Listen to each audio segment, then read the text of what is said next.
Brigitte était riche. Mais son secret détruisait des vies. Bienvenue dans French African Folktale. Elles sont là. Elles veulent me tuer. Ada. Je vais mourir. Et quelques secondes plus tard, elle a poussé un long cri. Le cri de Landrine a traversé toute la maison. Son corps se tordait. Ses mains agrippaient les draps. Ses jambes tremblaient. Elle a poussé encore. Fort. Comme une femme en plein accouchement. Et soudain, tout ce qu'il y avait dans son ventre est sorti d'un coup. C'était violent. Ada a crié. Ah! Seigneur Jésus! Le sang a jailli. Des morceaux sombres sont tombés du lit. L'odeur était insupportable. Et dans un coin de la pièce, Monique, la maman d'Ada, s'est mise à hurler. Seigneur, pourquoi ça? Ce jour-là, Ada voulait rien faire. Pas sortir. Pas parler. Pas sourire. Son père venait d'avoir un grave accident. Il était cloué au lit. La maison était silencieuse. Tout le monde était inquiet. Ada avait décidé. Elle reste. Elle aide sa mère, elle surveille son père. Point. Un jour, sa cousine Linda débarque toute excitée. Viens, on sort.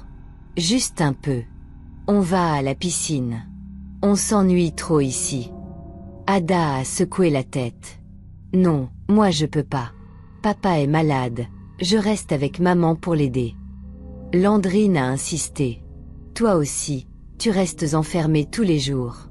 Viens, on sort juste un peu, ça va te changer. Ada a encore refusé.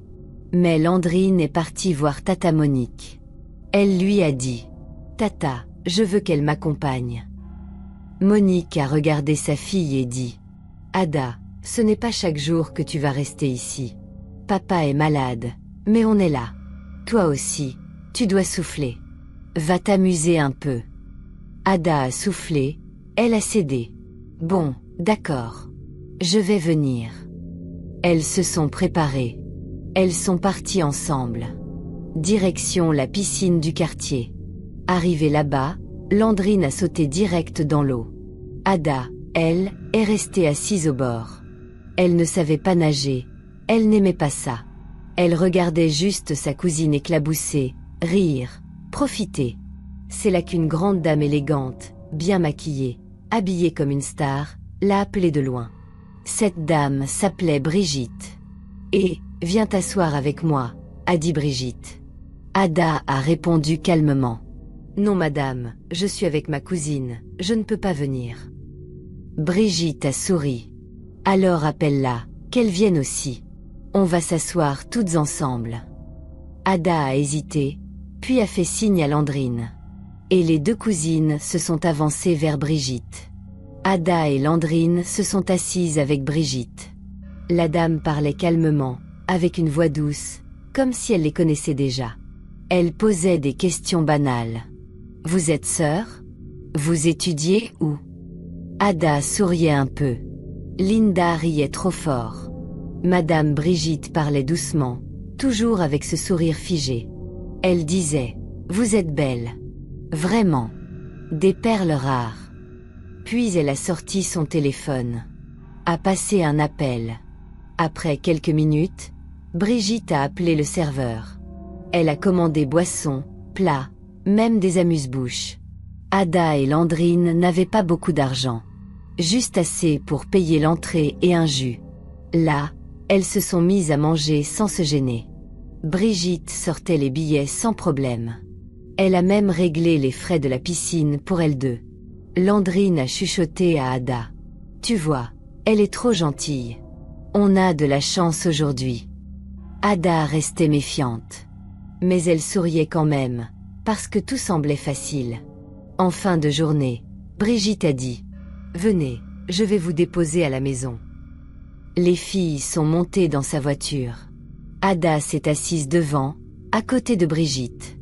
Landrine s'est installée derrière. Tout le trajet, Brigitte parlait à Ada. Elle lui lançait des compliments bizarres. « Tu es belle. Tu as une étoile spéciale. » Puis d'un coup, Brigitte a dit « Tu peux soulever ton haut? Juste voir ton nombril. C'est pas grave, je suis une femme. Ada a sursauté. Non madame, je peux pas. Je vous connais pas. Landrine, derrière, a insisté. Mais Ada, c'est rien, c'est une femme. Montre-lui, ça coûte quoi? Ada a hésité, mais sous la pression de sa cousine, elle a fini par soulever son t-shirt, vite fait, et montrer son ventre. Brigitte a fixé, elle a souri. Tu as une grande étoile. Tu seras une grande dame. Prends soin de toi. Arrivée au quartier, Brigitte a sorti une liasse. Elle leur a donné 50 000 francs. Ada et Landrine étaient choquées. Elles ont dit merci plusieurs fois et sont descendues de la voiture. Elles ne savaient pas que ce billet-là allait la lier à l'enfer. Le lendemain, dimanche matin, Ada s'est réveillée avec une alerte sur son téléphone. Un transfert. 20 000 francs. Expéditeur, Madame Brigitte.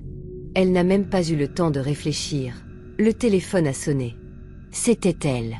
C'est pour tes petits besoins, ma chérie. Tu es précieuse. Ada a dit merci. Elle comprenait pas trop. Elle a raccroché. Elle s'est dit que c'était un geste, comme ça. Ada a montré ça à sa cousine Landrine. Regarde, elle m'a envoyé de l'argent. Landrine a ouvert grand les yeux. Et Ada, tu es bénie. C'est pas tout le monde qui rencontre des gens comme ça. Le lundi matin, encore un transfert. Le mardi, pareil. Le mercredi aussi. Chaque jour, Brigitte envoyait 20 000 francs. Ada n'en revenait pas. Landrine rigolait. Toi, tu es tombée sur une bonne étoile. Mais Ada, au fond, n'était pas tranquille. Elle disait à sa cousine. Moi je comprends pas. Pourquoi elle m'envoie chaque matin de l'argent? Je la connais pas bien. Landrine balayait ses doutes. C'est pas compliqué. C'est une bonne personne. Profite seulement. Le vendredi matin, Ada a reçu un autre transfert. Mais cette fois, ce n'était pas 20 000. C'était 50 000 francs. Juste après, Brigitte l'a appelée. Ada, prends cet argent et achète une robe sexy. Demain samedi, je veux te voir. Ada a paniqué. Elle a dit à Landrine. Moi, je sens pas cette affaire. Je veux pas y aller demain. J'ai mal au ventre en plus. Mais Landrine a ri. Ada, arrête un peu tes choses là. C'est pas grave, on va aller. Une robe sexy, c'est pas la fin du monde. Vendredi soir, Ada n'était pas bien. Son ventre la tirait. Fort. Pas comme d'habitude. Des crampes qui remontaient jusque dans le dos. Elle a appelé Linda. Demain là, je crois je peux pas y aller. Mon ventre me fait trop mal. Linda a rigolé. Toi aussi hein. C'est quoi encore ça? C'est juste une sortie, pas un mariage. On y va, on revient. Tu vas t'habituer à la vie un peu. Ada a soupiré. Mais elle sentait que non. Que son corps disait non. Et pourtant, le samedi matin, Linda était déjà là. Devant chez elle. 7 heures à peine. Habille-toi. On va au marché. On va choisir nos robes. Avant de partir au marché, Ada est allée voir maman Clarisse. Elle lui a tout raconté. Les transferts. La dame. La robe sexy. Les rendez-vous. La mère a écouté, silencieuse. Puis elle a dit juste. Ma fille, fais attention. L'argent qui coule comme ça, c'est jamais gratuit. Méfie-toi. Ada a hoché la tête. Mais elle n'a rien promis. Au marché, Linda était trop excitée. Elle touchait toutes les robes. Elle riait fort. Elle disait. On va être jolie hein. Brigitte va être fière. Ada, elle, sentait le vide dans son ventre. Mais elle n'a rien dit. L'après-midi, elles se sont préparées. Direction la maison de Brigitte. Ada et Landrine sont arrivées devant une grande maison. C'était la maison de Brigitte. Un portail haut, une villa bien clôturée. Le gardien leur a ouvert. Elles sont entrées. Tout de suite, une domestique les a accueillies avec un sourire forcé. Soyez les bienvenus. À l'intérieur du salon, il y avait déjà 2 jeunes filles assises. Très jolies, bien habillées, mais elles ne parlaient pas. Juste des regards froids. Ada a salué. Bonjour. Les 2 filles n'ont même pas répondu. Elles sont restées muettes. Ada a trouvé ça étrange. Mais Landrine, elle, ne s'est pas trop souciée. Elle a juste haussé les épaules et s'est installée confortablement. Quelques minutes plus tard, les 2 filles sont sorties puis revenues avec des plateaux. Sur les plateaux, il y avait du jus bien glacé et des amuse-bouches. Elles ont posé ça devant Ada et Landrine. Brigitte a dit calmement. Servez-vous. Ada a regardé les verres. Son ventre s'est serré. Elle a secoué la tête. Non merci, j'ai pas envie. Mais Landrine a sauté dessus. Elle a bu le jus, elle a mangé les amuse-bouches sans hésiter. Brigitte a regardé Ada et a souri, comme si elle avait compris son refus. Puis elle a dit doucement. Ada, viens avec moi dans ma chambre. Ada a senti son cœur battre fort. Elle a jeté un regard à Landrine. Landrine a dit en riant. Va, c'est rien. Ada s'est levée. Elle a suivi Brigitte dans le couloir. Ada est entrée dans la chambre de Brigitte. La pièce était grande, bien parfumée, les rideaux tirés. Ada s'est assise timidement sur le bord du lit. Brigitte s'est approchée d'elle. Elle a posé sa main sur son épaule, puis a commencé à lui caresser le bras. Ada a sursauté. Madame, vous faites quoi là? Brigitte a souri. Ne t'inquiète pas. On va juste faire ça comme d'habitude avec les hommes. Rien de compliqué. Ada a secoué la tête. Non, non, non. Moi je veux pas. Brigitte a sorti une liasse. Elle l'a posée devant Ada. Je vais te donner 500 000 francs. Juste si tu me laisses descendre à la cave. Quelques minutes, et c'est fini. Ada a levé les mains. Non madame, je veux pas. Brigitte a insisté, calmement, avec un sourire. Si tu acceptes, tu seras tranquille. C'est rien, crois-moi. Ada tremblait. Elle se levait déjà pour partir. Mais Brigitte lui a bloqué le passage. Doucement, calme-toi. Je vais pas te forcer. Assieds-toi encore. Elle a changé de ton, plus douce. Demain, si tu veux, je peux même t'aider avec ta famille. Ton papa malade. Je peux donner 2 millions pour son opération. En plus, 500 000 pour chacune de vous deux. Ada a ouvert grand les yeux. Son cœur battait fort. Elle pensait à son père couché à la maison. 2 millions, c'était énorme. Et c'est à ce moment-là que Brigitte a appelé Linda. Quand Linda est entrée dans la chambre, Ada pensait qu'elle allait la défendre. Dire non. Dire « on s'en va ». Mais non. Brigitte lui a tout expliqué. Doucement. Comme une offre normale. Landrine est entrée dans la chambre. Brigitte lui a tout expliqué. Landrine s'est tournée vers Ada. Ada, accepte. Tu sais bien que papa a besoin d'être opéré.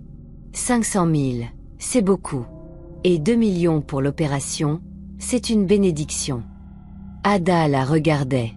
Bouche ouverte. Linda a continué. Elle a dit qu'elle peut t'aider. Elle va payer. Même te donner 500 000 pour toi. Juste un petit moment. Et puis c'est une femme, pas un homme. Brigitte hochait la tête. C'est pas pour ce que je veux faire que je vais t'aider. C'est parce que j'ai pitié. Je ressens ton étoile. Je veux t'élever. Ada sentait ses mains trembler. Elle regardait Linda, sa cousine, son sang. Tu me demandes de faire ça. Pour 2 millions? Linda a baissé les yeux. Elle a juste dit. Fais-le pour papa. Après, on oublie. Et là, Ada a compris qu'elle était seule. Après Landrine est repartie au salon. Ada est restée figée. Le lit, la lumière tamisée sur elle. Elle a dit doucement. Je peux pas. Même si je veux aider, Je peux pas. Brigitte a soufflé fort. Comme quelqu'un qu'on dérange. Puis elle a dit calmement. Si tu veux pas que je descende à la cave, je vais juste mettre ma langue sur ton nombril. C'est tout. Et après ça, je te donne les 2 millions pour l'opération de ton père. Plus les 500 000. J'ai l'habitude d'aider les orphelins. Je peux le faire aussi pour toi. Ada a dit. Pas aujourd'hui. Je suis pas prête. Je suis fatiguée. Même. Puis elle a ressenti une forte douleur venant de son ventre. Pliée en deux. Ah, j'ai mal. Brigitte a souri calmement. Respire, c'est normal. Elle s'est pliée en deux. Ah, j'ai mal. Brigitte a souri calmement. Respire, c'est normal. Ada a crié. Normal comment? J'ai mes règles déjà passées depuis 2 semaines. Pourquoi le sang revient encore? Elle a baissé la tête, et elle a vu que ça coulait vraiment. Du sang, en abondance. Brigitte a plissé les yeux. Tu savais que tu allais venir ici. Pourquoi t'es venue en ayant tes règles? Ada a baissé la tête. Mais au fond d'elle, elle savait. Quelque chose en elle avait dit non depuis le début. Brigitte a crié. Sors de ma chambre. Brigitte tremblait. Ada est sortie de la chambre en titubant. Elle saignait encore. Elle s'est effondrée sur le canapé du salon. Linda a vite couru vers elle. Y à quoi? Qu'est-ce qui n'a pas marché? Ada a chuchoté. J'ai vu mon sang. Mais j'avais déjà eu mes règles ce mois-ci. C'est pas normal. C'est à ce moment-là qu'elle a compris. Quelque chose d'invisible l'avait protégée. Mais pour Linda, c'était trop tard. Après ça, tout est allé vite. Brigitte est revenue dans le salon. Son visage avait changé. Plus aucun sourire.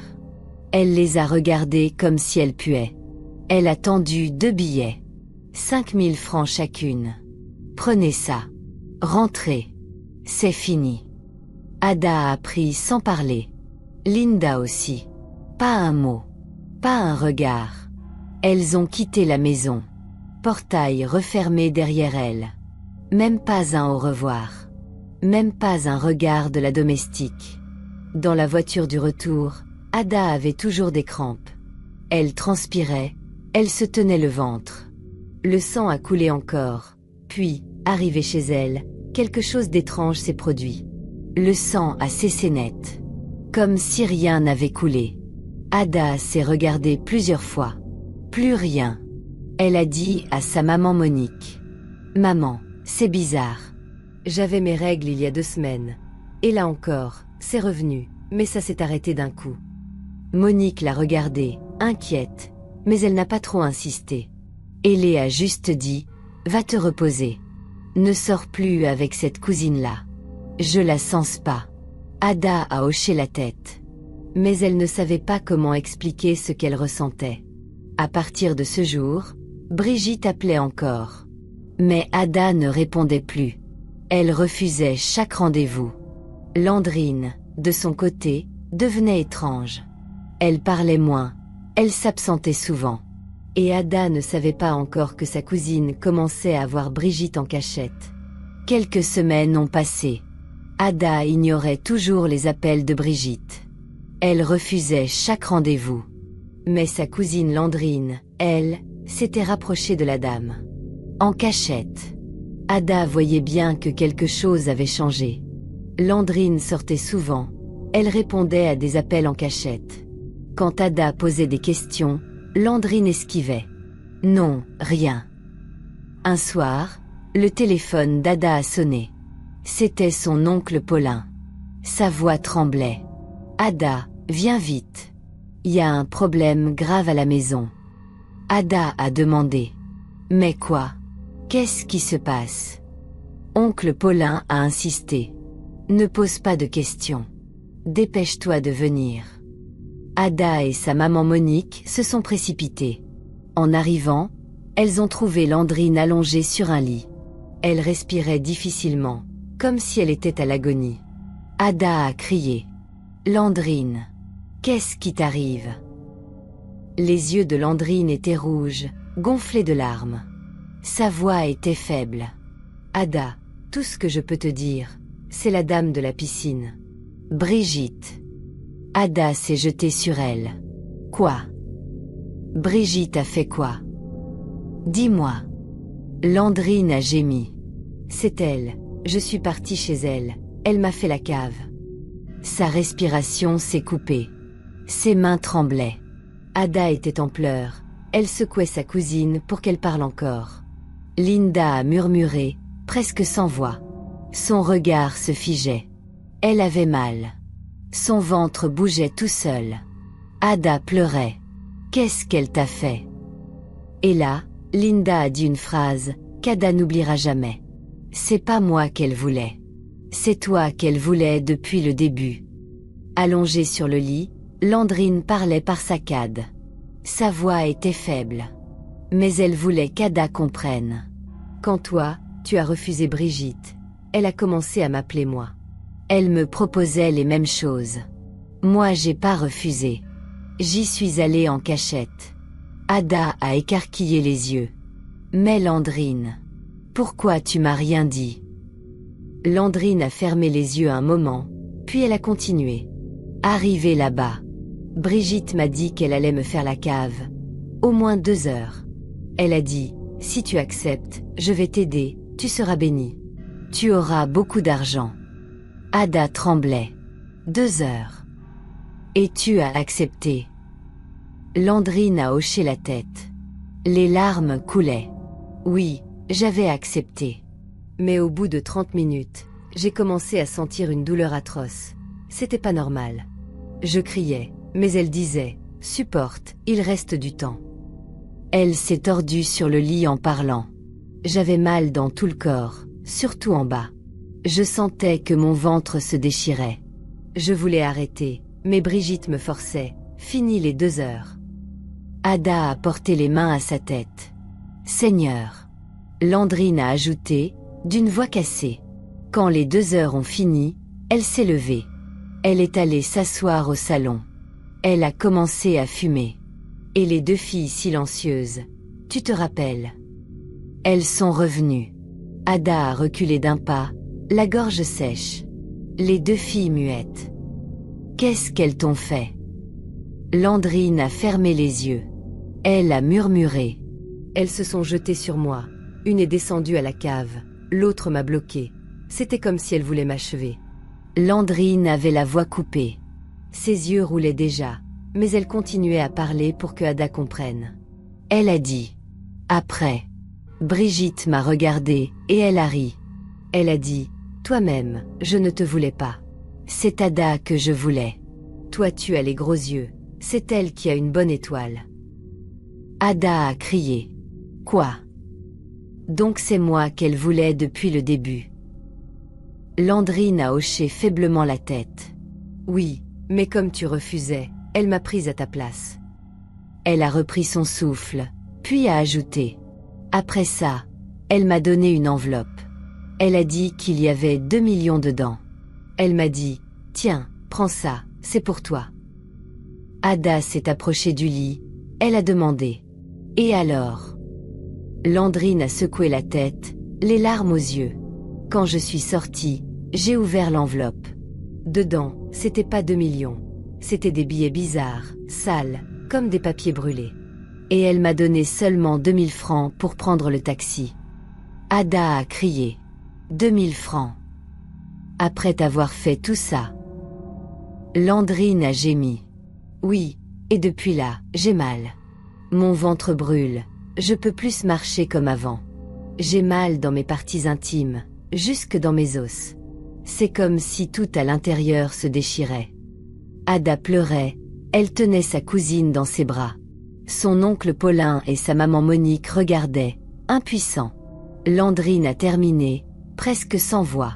Ada, faites attention. Brigitte, c'est pas une femme normale. La nuit tombait. Landrine transpirait sur le lit. Tout le monde autour d'elle pleurait. Ada tenait sa main, Monique essayait de la calmer, Paulin ne savait plus quoi faire. Soudain, Landrine a ouvert grand les yeux. Elle a crié. Elles sont là. Ada a sursauté. Qui ça? Landrine hurlait.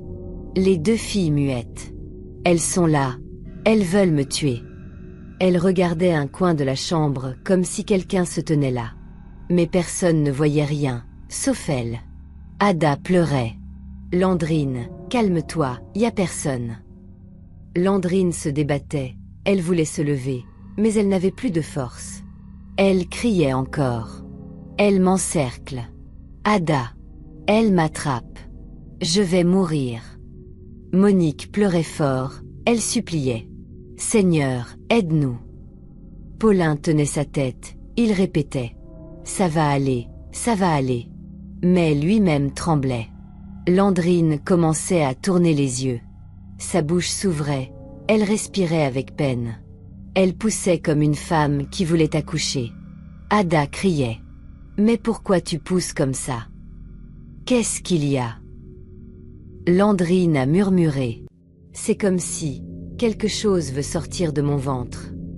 Et là, son corps s'est crispé d'un coup. Elle a poussé un long cri. Le cri de Landrine a traversé toute la maison. Son corps se tordait, ses mains agrippaient les draps, ses jambes tremblaient. Elle a poussé encore plus fort, comme une femme en plein accouchement. Et soudain, tout ce qu'il y avait dans son ventre est sorti d'un coup. C'était violent. Ada a vu la scène. Elle a crié. Ah! Seigneur Jésus! Le sang a jailli. Des morceaux sombres sont tombés du lit. L'odeur était insupportable. Monique, la maman d'Ada, s'est mise à pleurer à haute voix. Seigneur, pourquoi ça? Paulin, lui, est resté paralysé, les yeux écarquillés. Ada tremblait, elle tenait sa tête. Elle criait encore. Non, non. Landrine. Puis son corps n'a plus tenu. Sous le choc, Ada s'est effondrée par terre. Elle avait perdu connaissance. Dans la chambre, c'était le chaos. Landrine respirait à peine, ses yeux roulaient vers l'arrière. Son corps ne répondait plus. Quand Ada a ouvert les yeux, elle n'était plus dans la chambre. Elle était allongée sur son propre lit, à la maison. Sa tête tournait. Elle a vu sa maman Monique assise à côté. Elle a demandé d'une voix faible. Et Landrine? Elle est où? Monique a baissé la tête, les larmes aux yeux. Elle a dit doucement. Ada, on l'a déjà enterrée. Ada s'est redressée brusquement. Quoi? Enterrée? Mais, maman, comment ça? J'étais là quand elle criait. J'ai vu tout ce qui est sorti de son ventre. Et après, je me suis évanouie. Et maintenant vous me dites qu'elle est déjà enterrée. Monique pleurait. Elle ne savait pas quoi répondre. Ada s'est mise à crier, à se frapper la poitrine. Non. Non. C'est pas possible. Landrine ne pouvait pas mourir comme ça. Elle tremblait, elle revoyait la scène dans sa tête. Le cri, le sang, les morceaux sortis du ventre, l'odeur, tout tournait dans sa mémoire. Ada répétait seulement. Seigneur, pourquoi ça? Pourquoi? Après l'enterrement de Landrine, Ada n'était plus la même. Elle restait assise des heures sans parler. Dans sa tête, elle revivait la scène. Elle se disait, tout ça, c'est à cause de Brigitte. C'est pas une femme normale. C'est pas humain.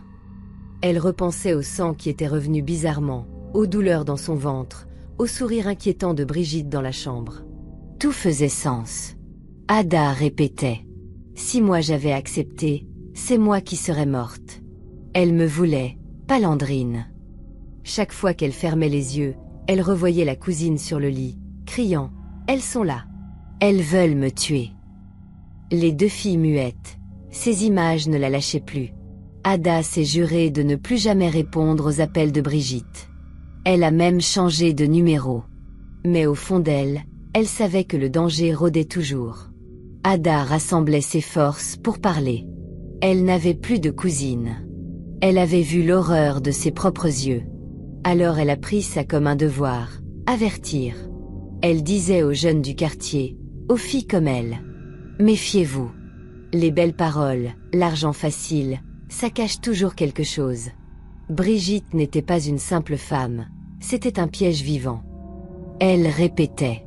Aujourd'hui, on croit que les hommes sont les plus dangereux. Mais non. Les femmes aussi tuent. Et elles le font encore plus subtilement. Elles sourient, elles te séduisent, et derrière, elles te détruisent. Ada parlait avec colère. Elles sont comme des loups déguisés en agneaux. Elles chassent le bonheur des autres. Elles promettent diplômes, aide, voyage. Mais en vérité, c'est pour t'amener à la mort. Elle levait toujours les yeux au ciel et ajoutait « Si j'avais accepté, je serais dans la tombe comme Landrine. Dieu m'a protégée. » Alors, son message était simple. « Jeunes, ouvrez les yeux. Ne courez pas derrière l'argent rapide. La naïveté tue. C'est ce qui a tué ma cousine. » Depuis ce jour, Ada n'arrêtait plus de parler de vigilance. Elle disait partout « Si tu veux vivre longtemps, accroche-toi à Dieu. C'est lui seul qui peut protéger. » Elle répétait encore « Moi j'ai vu de mes yeux, l'argent facile, c'est un piège. Les choses mystiques, les promesses rapides, ça finit dans la mort. » Elle conseillait les filles autour d'elle.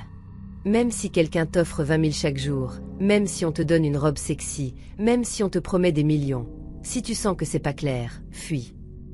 Ada pleurait quand elle parlait de Landrine. Elle disait « Ma cousine avait un avenir. Elle était belle, pleine de vie. Mais elle a cru aux paroles de Brigitte. Et aujourd'hui elle n'est plus là. » Alors, elle levait la main et disait « Jeunes, priez. Attachez-vous à la prière.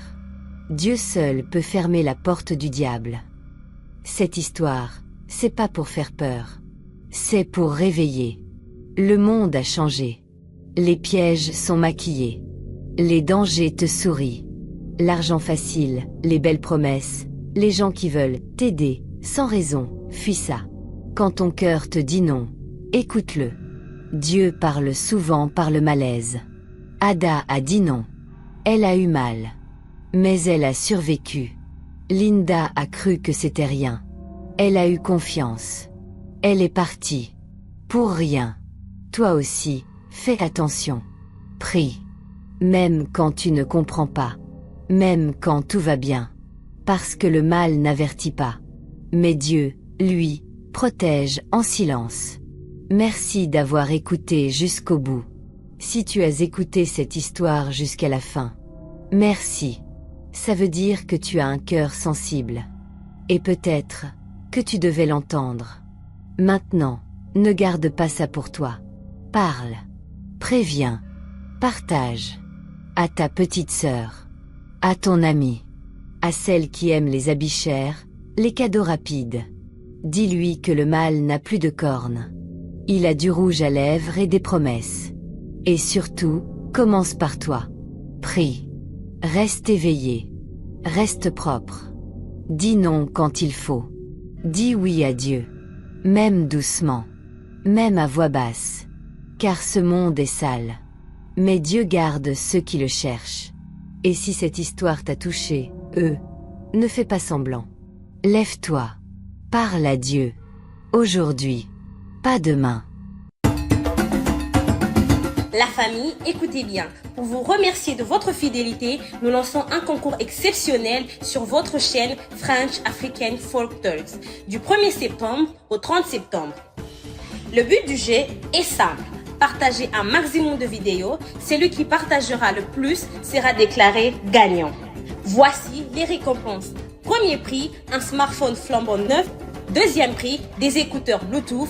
Troisième prix, 50 € en cash. Et quatrième prix, un abonnement internet d'1 mois. Pour participer, abonne-toi à notre chaîne YouTube French African Folk Talks. Partage nos vidéos avec tes amis dans tes groupes WhatsApp, Facebook et TikTok. Et chaque fois que tu partages, envoie une capture d'écran comme preuve sur notre WhatsApp officiel au +44 74 04 02 15 73.